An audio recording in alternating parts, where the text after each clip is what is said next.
जन्मांतरों के शुभ पुण्य कर्मोदय हो गए, जो आपको ये मनुष्य शरीर मिल गया।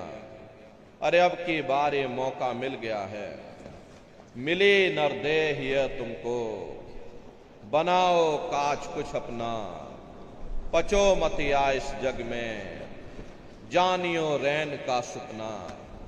प्रेमी भाई बहनों, जैसे रात में हम लोग स्वप्न देखते हैं, हालांकि उस समय पर हमें स्वप्न सच मालूम पड़ता है, असली प्रतीत मालूम होता है, लेकिन जब हम लोग सुबह उठते हैं, जब हमारी आंखें खुलती हैं, तब हमें होश आता है, नहीं भाई हम तो स्वप्न देख रहे थे, ये सब भ्रम है।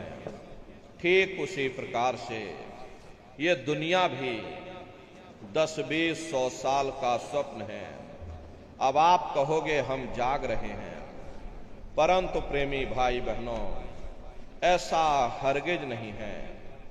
जिस दिन मौत का वक्त आएगा, हम लोग रोएंगे, हाय हाय करके चिल्लाएंगे कि हाय हमने सारी जिंदगी यूं ही स्वप्न में गुजार दी, जागने का समय तो अभी आया था, जो कुछ करना था अभी करना था।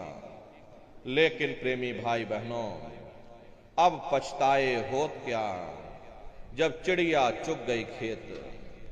महात्मा प्रेम से जीवों को समझाते हैं कि भाई देह और ग्रह सब झूठा, भरम में काहे को खपना, ये घर बार हमारा अपना नहीं, ये पराया देश है, ये सराय खाना है, ये मुसाफिर खाना है, ये शरीर भी तुम्हारा अपना नहीं, ये भी काल का पिंजरा है, किराए का मकान है, पराया मकान है।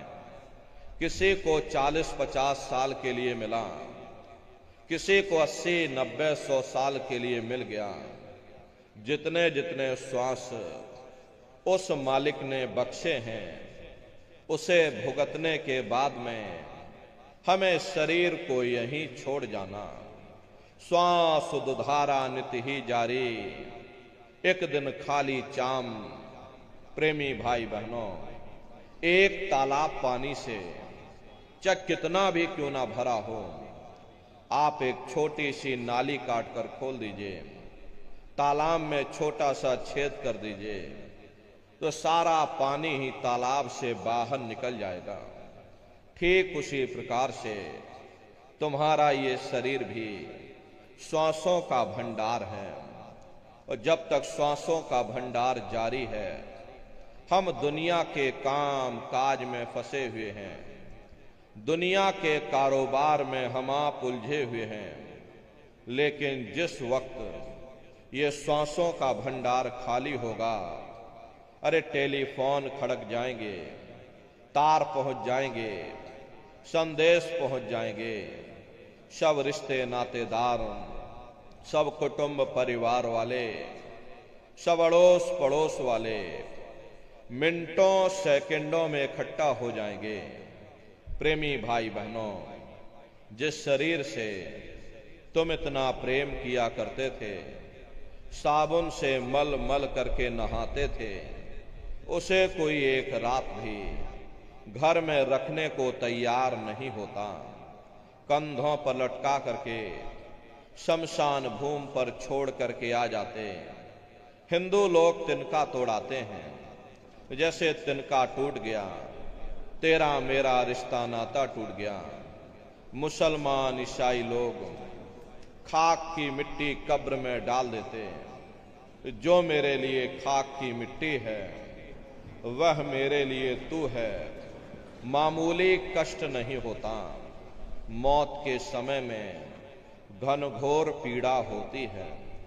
जन्मत मरत दुसह दुख होई, सहजो बाई ने बयान किया है। सहजो मौत आइया, अंग अंग दिया तोड़, और हिया जरे छाती फटे, उठे पीर घनघोर।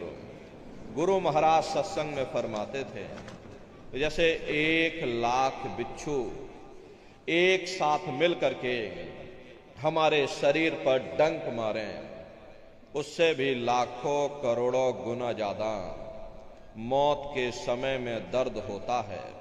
प्रेमी भाई बहनों, जब मृत्यु आती है तो किस तरह से प्राण निकलते हैं, प्राणों के निकलने की क्या प्रक्रिया होती है, पहले उसे आप अच्छी तरह से समझ लो।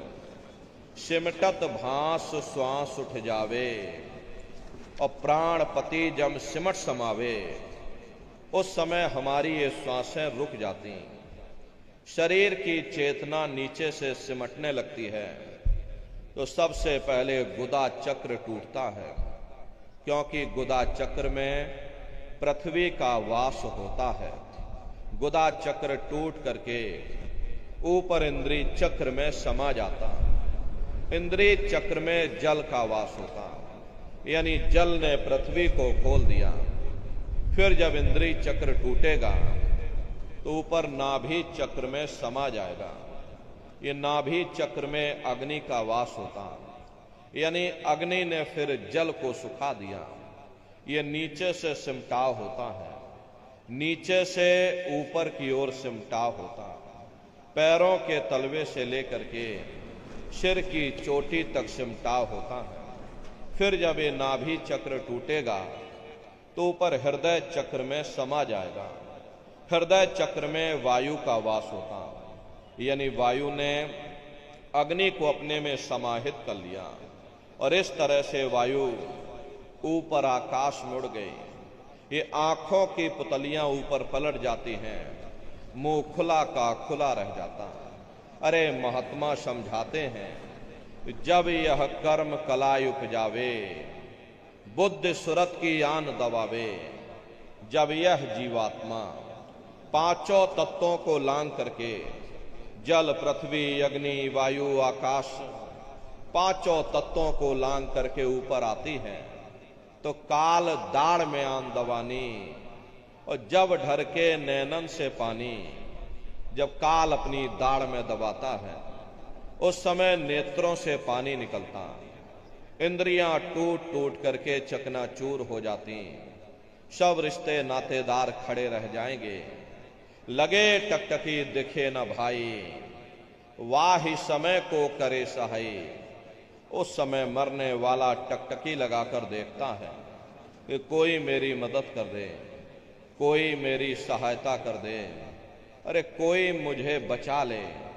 लेकिन प्रेमी भाई बहनों, सब नात रिश्तेदार खड़े रह जाते हैं, भाई बंधु सब देखते रह जाते हैं, डॉक्टर वैद्य हकीम सब आपको घेरे रह जाते हैं, लेकिन उस समय आपको कोई बचा नहीं पाता। जम के दूत घेर चौफेरा और निक्षय प्राण छोड़ के डेरा। यमदूत आते हैं, प्राणों की डोरी को तोड़ देते और जीवात्मा को खींच करके इस शरीर से बाहर कर दिया जाता। जैसे ही जीवात्मा शरीर से अलग हुई, ये शरीर हमारा मिट्टी हो जाता। अरे इस मिट्टी को ले जा करके तुम शमशान भूमि पर जला करके राख कर देते हैं। हाड़ जले जैसे लाकड़ी, केस जले जैसे घास, और कंचन जैसी काया ढह गई और कोई ना आवे पास। ये कहानी हमारी आपकी यहीं समाप्त हो गई। ये जात बिरादरी के रगड़े और झगड़े, ये नाम, ये रुतबा, ये शानो शौकत, ये पद और ये प्रतिष्ठा, ये प्रधानी और ये कलेक्टरी, ये ब्लॉक प्रमुखी और ये सरपंची, ये सब तुम्हारी यहीं समाप्त हो गई। लेकिन उधर देखो क्या होता, तुम्हारी जीवात्मा को ले जा करके ऊपर धर्मराज की कचहरी में पेश कर दिया जाता। वहां पलक झपकते ही तुम्हारे अच्छे और बुरे कर्मों का हिसाब किताब हो जाता। धर्मराज तुमको सजा सुना देते कि प्रेमी भाई बहनों, ले जाओ इनको फलाने नरक में डाल दो, क्योंकि मैंने इनको मौका दिया था।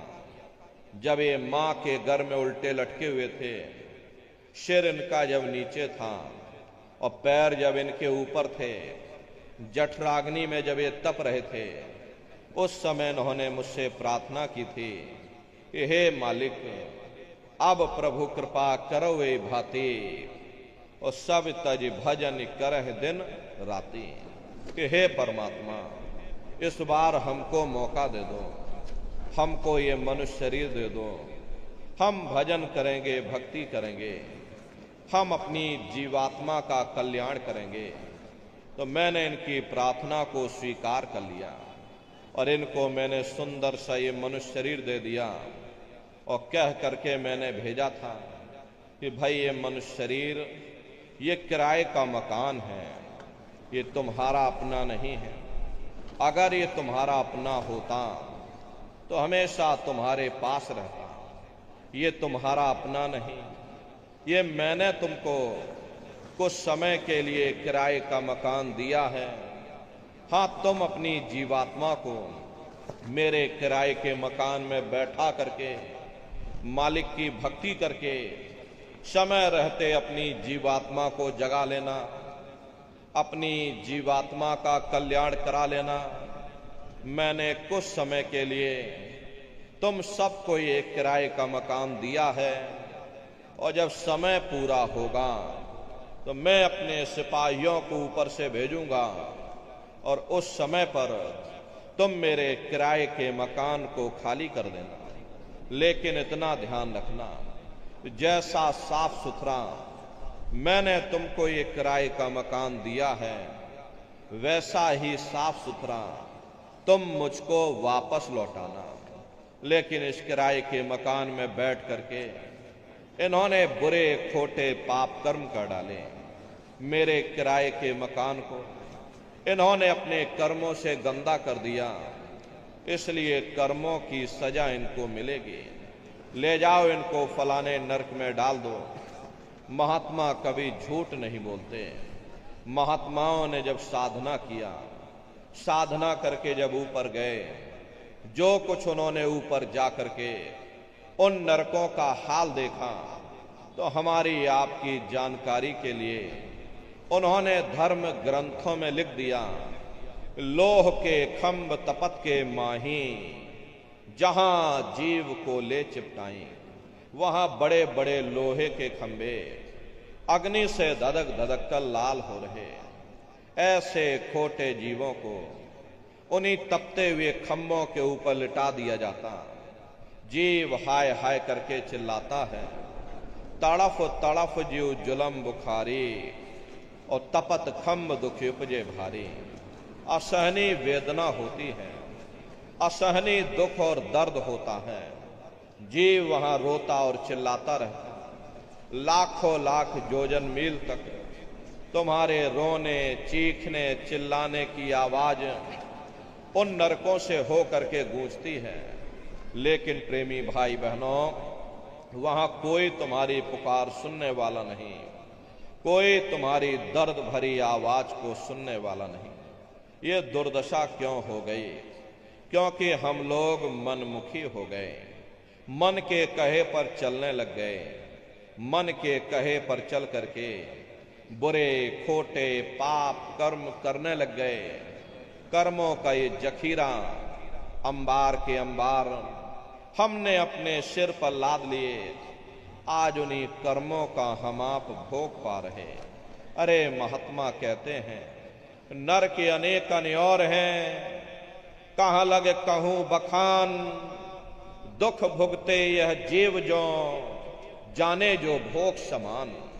कहते हुए एक नरक नहीं, ऐसे वहां पर अनेकों अनेक नरक बने हुए। गरुड़ पुराण में 36 प्रकार के नरकों का वर्णन किया गया। कुंभी नरक निदान यह है, पड़े जीव जग जाए, सिर समेत डूबा रहे, सदा नरक के माही। कुंभी कहते हैं घड़े के आकार का बड़ा विशाल नरक वहां बना हुआ, दुनिया भर का मवाद उसमें भरा, बड़ी भारी बदबू उसमें से आती है। जीवों को ले जाकर उसी में डाल दिया जाता है। कुंभी नरक कल्प लो वासा, और मुख में नरक नाक में श्वासा। कल्प लो वासा यानी 1000 चौकड़ी युग का एक कल्प होता है, और कल्प लो वासा यानी युगों युगों तक ये जीव नरकों की सजा को भोगता रहता है और नरकों की सजा भोगने के बाद में इन्हीं जीवों को सीधे मनुष्य शरीर नहीं दिया जाता, बल्कि ले जा करके 4 खंड 84 लाख योनियों में डाल दिया जाता है। जैसे बच्चा होता है, अब बच्चा पहले कक्षा 1 पास करेगा, फिर कक्षा 2 में जाएगा। ऐसे ही प्रेमी भाई बहनों, वहां पर भी पूरा चैनल बना हुआ। नरकों की सजा भोगने के बाद में इन्हीं जीवों को 4 खंड 84 लाख योनियों में डाल दिया जाता है। ये 4 खंड 84 लाख योनियां, ये कोई मामूली योनियां नहीं होती। प्रेमी भाई बहनों, 4 खान का मतलब होता है अंडज पिंडज उष्मज स्थावर। ये 4 खाने होती हैं। पहली श्रेणी तो इन पेड़ पौधों की आती है जिनके अंदर पानी का तत्व मौजूद होता है। कभी ये भी मनुष्य हुआ करते थे, लेकिन आज अपने कर्मों का ये भोग पा रहे, एक जगह पर पेड़ बनके खड़े हुए। दूसरी श्रेणी कीड़े मकोड़ों की आती है जिनके अंदर पृथ्वी और अग्नि का तत्व मौजूद होता है। तीसरी श्रेणी पंछियों की आती है। चौथी चौपाए जानवरों की आती है और 5वीं स्वयं इंसानों की आती है, जिसके अंदर 5 तत्व जल पृथ्वी अग्नि वायु आकाश 5 तत्व मौजूद होते हैं। प्रेमी भाई बहनों, ये 4 खाने हैं, इनकी अलग अलग कुल 84 लाख योनियां होती हैं। अब आप पेड़ पौधों को देखिए तो आम का पेड़ अलग है, नीम का पेड़ अलग है, पीपल का पेड़ अलग है। ऐसे अलग अलग प्रजातियों के कीड़े मकोड़े हैं, अलग अलग प्रजातियों के पशु और पंछी हैं। कुल मिलाकर 84 लाख योनियां हैं। हम दुनिया के जीव नरकों की सजा भोगने के बाद में इन्हीं 84 लाख योनियों में डाल दिए जाते हैं। मामूली कष्ट नहीं होता। हमको आपको देखो, गर्मी लग गई तो हम लोग छाया में आ गए, सर्दी लग गई कंबल रजाई ओढ़ लिया, भूख लग गई भोजन कर लिया, बीमार हो गए तो अस्पतालों में चले गए, अपना अपना इलाज करवा लिया। लेकिन देखो इन जानवरों को, क्या गर्मी, क्या सर्दी और क्या बरसात। एक एक रोटी के टुकड़े के लिए बेचारे दर बदर रोड पर भटकते रहते हैं। किसी का हाथ कट गया, किसी का पैर कट गया, किसी को आपने जीते जी काट डाला, मुर्गी की पकड़ करके गर्दन ही घुमा डाली। अरे उनको भी दर्द होता है, उनको भी तकलीफ होती है, लेकिन वे बेचारे बेजुबान हैं, कुछ बोल नहीं पाते हैं, कुछ बता नहीं पाते हैं। हम लोगों के अंदर ये जुबान है, हम लोग बोल बता देते हैं, वे सिर्फ रोते और चिल्लाते रहते हैं। कौन उनकी पुकार सुनने वाला, कौन उनकी दर्द भरी आवाज को सुनने वाला, कौन सी अदालत में जा करके वे बेचारे दरवाजा खटखटाएं, या कौन मजिस्ट्रेट उनकी फरियाद को सुनेगा। प्रेमी भाई बहनों, कोई सुनने वाला नहीं है। अरे कई जन्म भय कीट पतंगा, कई जन्म भय मीन कुरंगा, कई जन्म पंखी सरफोयो, कई जन्म हैवर वृक्ष जोयो, मिल जगदीश मिलन की वरिया, चिरंकार यह देश सजरिया। करोड़ों करोड़ युगों से हम आप नरकों की सजा भोगने के बाद में फिर कभी कीड़े पतंगों की योनि में डाल दिए जाते हैं, कभी पेड़ पौधों की योनि में डाल दिए जाते हैं, तो कभी हम लोगों को अपने अपने कर्मानुसार पशु और पंछियों की योनि में डाल दिया जाता है। कृष्ण भगवान ने उद्धव से कहा, हे उद्धव, ये जो तुम चींटा देख रहे हो, ये कई बार इंद्र बन चुका है। प्रेमी भाई बहनों, जब स्वर्गों का राजा इंद्र वह अपने कर्मों के कारण चींटा बन सकता, तो हम दुनिया के जीवों का क्या हाल होगा। हम लोग कभी उस पर विचार नहीं करते। धृतराष्ट्र ने कृष्ण भगवान से पूछा, कि हे केशव, मैं अंधा क्यों हूं? मुझे 100 जन्मों की खबर है। मैंने इन 100 जन्मों में कोई ऐसा कर्म नहीं किया जिससे कि मैं अंधा होता। कृष्ण भगवान ने सिर पर हाथ रख करके कहा, जरा और पीछे जा करके देखो। देखा तो 106 जन्म का कर्म निकला। प्रेमी भाई बहनों, ये कर्मों का बड़ा पेचीदा संसार है। यहां तुम जैसे कर्म करोगे वैसा फल तुमको मिलेगा। कर्म भूत सब जग को लागा, या से बचे नहीं कोई जागा। कर्मों का ये भूत सारे संसार के जीवों को लगा हुआ है।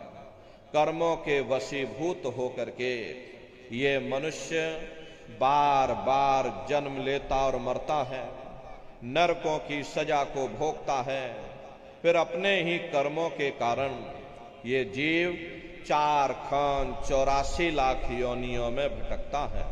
प्रेमी भाई बहनों, 84 लाख योनियों की सबसे जो आखिरी योनि होती है वो गाय और बैल की योनि होती है।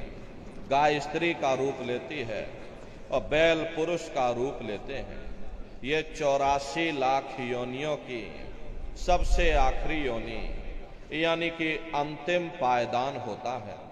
उसके बाद तब जाकर के हम लोगों को दोबारा फिर से मनुष्य शरीर प्राप्त होता। इसीलिए कहा गया है, बड़े भाग्य मानुष तन पाया, कोट जन्म भटका जब खाया। कोटान कोट जन्म जन्मांतरों तक अलग अलग योनियों में भटकने के बाद में तब बड़े सौभाग्य से तुम लोगों को ये मनुष्य शरीर प्राप्त हुआ है। लेकिन बड़े अफसोस की बात है, जैसे किसी को हीरा मिल गया, उसे हीरे की परख नहीं, उसने हीरे को ले जाकर गधे के गले में बांध दिया। ठीक उसी प्रकार से ये मनुष्य शरीर उत्तम से उत्तम है, लेकिन इंसान इसकी कद्र नहीं करता। खाने पीने ऐशो इशरत में अपने कीमती समय को और श्वासों की पूंजी को बर्बाद कर देता। रात गवायो सोए के और दिवस गवायो खाए। हीरा जन्म अमोल था और कौड़ी बदले जाए। भगवान राम ने कहा, बड़े भाग्य मानुष तन पाया, सुर दुर्लभ सदग्रंथ ही गाया। सुर कहते हैं देवताओं को। बड़े से बड़े देवी और देवता भी इस मनुष्य शरीर को पाने के लिए तरसते हैं, क्योंकि इसी मनुष्य रूपी मंदिर में बैठ करके हम आप उस परमात्मा की भक्ति कर सकते हैं, साधन धाम मोक्ष कर द्वारा। इसीलिए संतों महात्माओं ने इस पंच भौतिक शरीर को सच्चा हरि मंदिर कहकर याद किया कि हरि मंदिर यह शरीर है, ज्ञान रतन प्रकट होए, ये असली हरि मंदिर है। जब भी वो परमात्मा मिलेगा इसे हरि मंदिर के अंदर मिलेगा। इसे पंच भौतिक शरीर को ईसा मसीह साहब ने टेम्पल ऑफ लिविंग गॉड यानी जिंदा ईश्वर का मंदिर कहा। इसे पंच भौतिक शरीर को गुरु नानक साहब ने नर नारायणी देह कहकर याद किया। ये वो देह है जिसमें नारायण स्वयं विराजमान है। अरे वो नारायण जब भी मिलेंगे तुम्हें तुम्हारे अंदर मिलेंगे। यही कबीर साहब ने कहा है, जौ तिल माही तेल है, जौ चकमक में आग, और तेरा साईं तुझ में, और जाग सके तो जाग। जैसे तिल में तेल होता है, पत्थर में अग्नि होती है, ठीक उसी तरह से वो मालिक हर एक के घट घट में, हर एक के वजूद के अंदर बैठा हुआ। प्रेमी भाई बहनों, आप सभी लोग बुद्धिमान हो, पढ़े लिखे लोग हो, अपनी अपनी बुद्धि से जरा विचार करिएगा।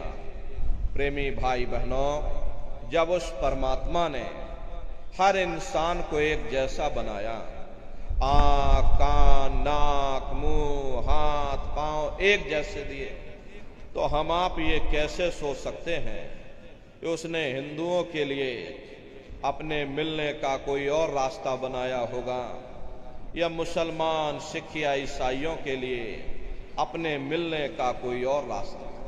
कस्तूरी कुंडल बसे और मृग धूड़े बनमाही, ऐसे घट घट राम हैं दुनिया देखे नाही।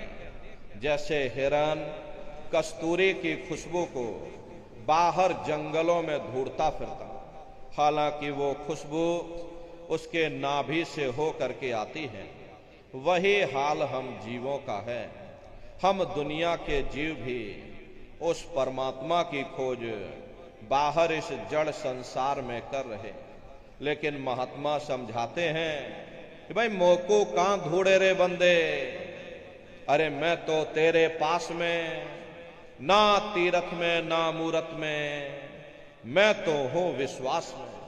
ना मैं तीरथ में मिलूंगा, ना मैं मूरत में मिलूंगा, ना मैं अन्य किसी कर्म कांड में मिलूंगा, ना मैं ग्रंथों में मिलूंगा, ना मैं पोथियों में मिलूंगा, और ना ही मैं इन किताबों में मिलूंगा। चाहे सारी उम्र बैठ करके तुम किताबें पढ़ते रहो, रात दिन ढोलक मजीरा बजा बजा करके उन चौपाइयों को तुम रटते रहो, अरे मैं जब भी मिलूंगा तो मैं तुम्हारे अंदर मिलूंगा। प्रेमी भाई बहनों, बड़ी सीधी सी बात है, ये अगर खाना बनाने की किताब हो, सारी उम्र बैठ करके तुम पढ़ते ही रहोगे कि भाई खाना ऐसे बनता है, खाना वैसे बनता है, खाने में नमक डाला जाता है, खाने में तेल डाला जाता है, फिर खाने में हल्दी डाली जाती है, फिर उसमें जीरा डाल दिया जाता है, तो कभी तुम्हारा पेट नहीं भर सकता जब तक आप खाना बनाओगे नहीं, उसे स्वयं खाओगे नहीं, कभी तुम्हारा पेट नहीं भर सकता। हम वेदों की निंदा नहीं करते, हम ग्रंथों की निंदा नहीं करते, हम गीता कुरान और बाइबल की निंदा नहीं करते। वेद शास्त्र गीता कुरान बाइबल जितनी भी हमारी धर्म पुस्तकें हैं हमारे लिए सम्मानित हैं, हमारे लिए पूजनीय हैं, हमारे लिए वंदनीय हैं, लेकिन जो कुछ उन धर्म पुस्तकों में लिखा है हमें उस राह पर चलना भी पड़ेगा। जितनी भी हमारी धर्म पुस्तकें हैं चिल्ला चिल्ला करके सब यही कह रही हैं कि भाई मनुष्य के अंदर अंड खंड ब्रह्मांड है, स्वयं वो परमात्मा तुम्हारे अंदर बैठा है, चलो अंदर चलो, अंदर चल करके उस परमात्मा का दर्शन दीदार करो, तभी तुम सच्चा सुख और सच्ची शांति प्राप्त कर सकते। वरना इस नासवान जगत में न कभी किसी को सुख मिला, न भविष्य में कभी मिल सकता। अगर तुम सुख पाना चाहते हो, अगर तुम शांति पाना चाहते हो, तो लगो तुम अब चढ़कर सतनाम, उस सतनाम की खोज करो, उस परमात्मा की भक्ति करो, क्योंकि जितना समय तुम्हारा ध्यान मालिक की भक्ति में लगा रहेगा, तुम दुनिया में 2-4 दिन जरूर सुख हासिल कर सकते हो। और अगर तुम्हारा ध्यान मालिक की भक्ति से हट जाएगा तो ये सारी दुनिया तुम्हारे लिए दुख का रूप बन करके खड़ी हो जाएगी।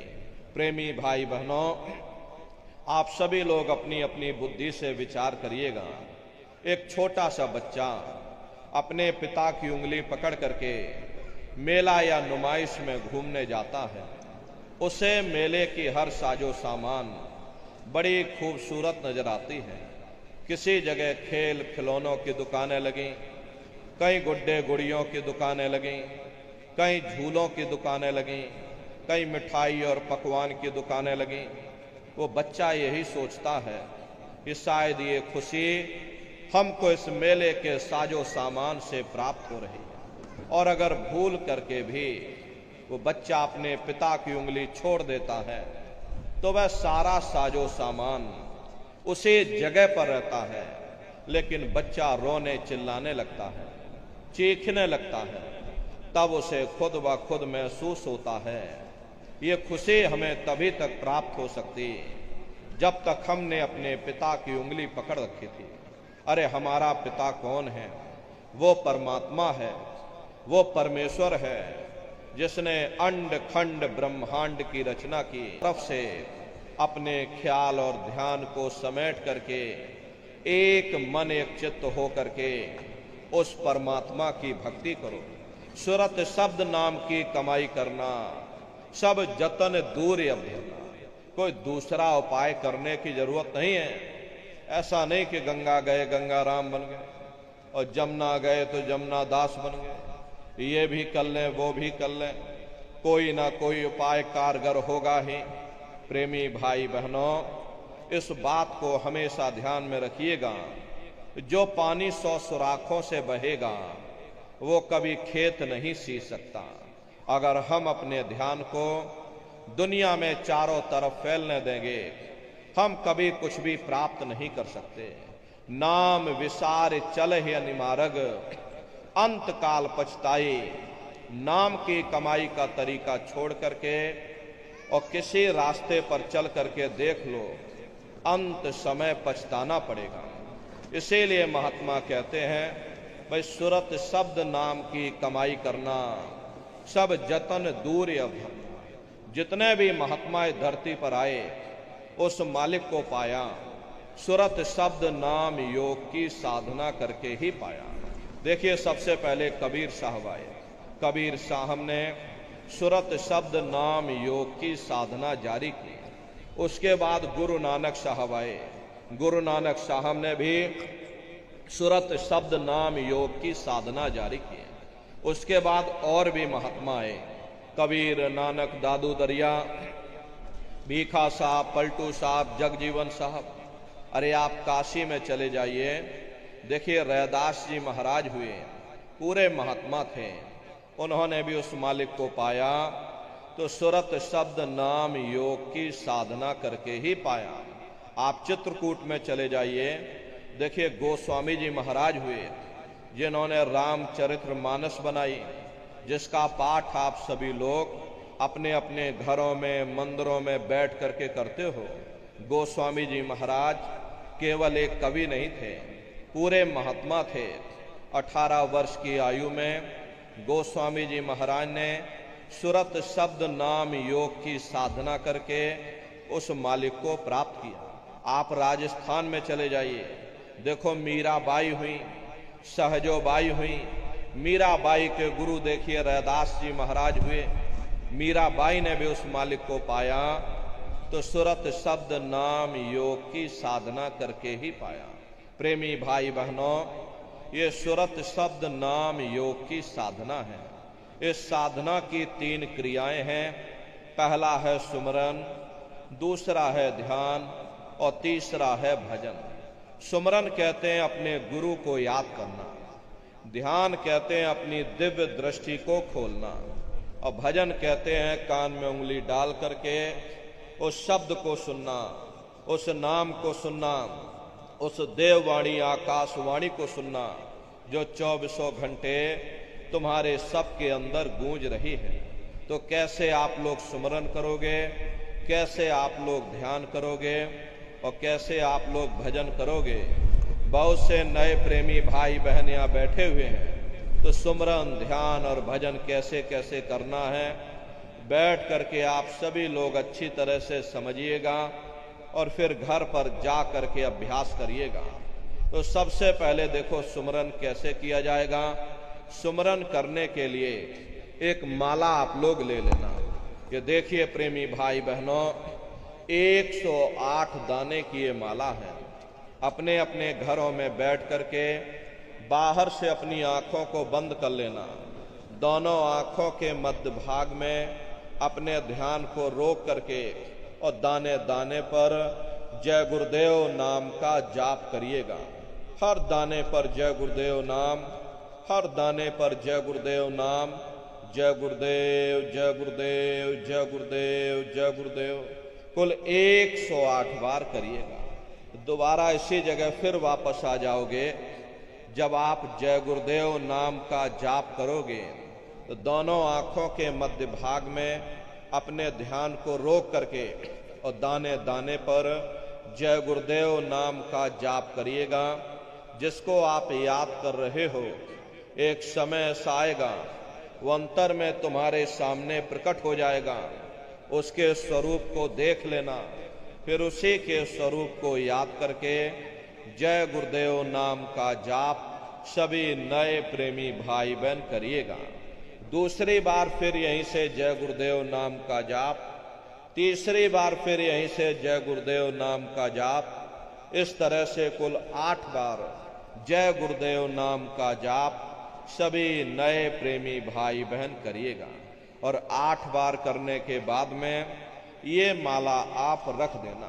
प्रेमी भाई बहनों, ये जय गुरुदेव नाम किसी साधारण इंसान का नाम नहीं, ये स्वयं उस अनामी महाप्रभु का नाम है। समय समय पर संत महात्मा फकीर अपने अपने समय पर आकर के अपनी साधना के द्वारा उस मालिक के नाम को जगाते हैं, उस मालिक के नाम को सिद्ध करते हैं। जैसे कबीर साहब आए, कबीर साहब ने साहिब नाम सिद्ध किया। गुरु नानक साहब आए, गुरु नानक साहब ने वाह गुरु नाम सिद्ध किया। गोस्वामी जी महाराज आए, गोस्वामी जी महाराज ने राम नाम सिद्ध किया। मीराबाई आई, मीराबाई ने गिरधर नाम सिद्ध किया। सूरदास जी महाराज आए तो सूरदास जी महाराज ने श्याम नाम सिद्ध किया। इसी तरह से हमारे गुरु महाराज जय गुरुदेव नाम सिद्ध करके गए। जय गुरुदेव नाम का जहाज लगा कर गए। अगर इस जहाज पर सारी दुनिया बैठेगी, ये जहाज सारी दुनिया को पार करेगा। एक है साध है सब सद है, और सब साध है सब जाए। पहले अपने गुरु की उंगली पकड़ लो, क्योंकि गुरु तुम्हारा सच्चा रहबर है। गुरु बिन भव निज तरह न कोई, बगैर गुरु के तुम्हारी ये जीवात्मा इस भव सागर से पार नहीं जा सकती। गुरु गोविंद ओ खड़े और काके लागू पाई, बलिहारी गुरु आपने जिन गोविंद दियो बताई। महिमा उन्हीं की है जिन्होंने उस गोविंद को लखा दिया। इस संसार में हमारे 3 तरह के गुरु होते हैं। पहले गुरु हमारे माता पिता होते हैं, जो हमें जन्म देते हैं, हमारा पालन पोषण करते हैं, बचपन से हमारे अंदर संस्कार डालते हैं। ये माता पिता हमारे पहले गुरु, पहले भगवान होते हैं।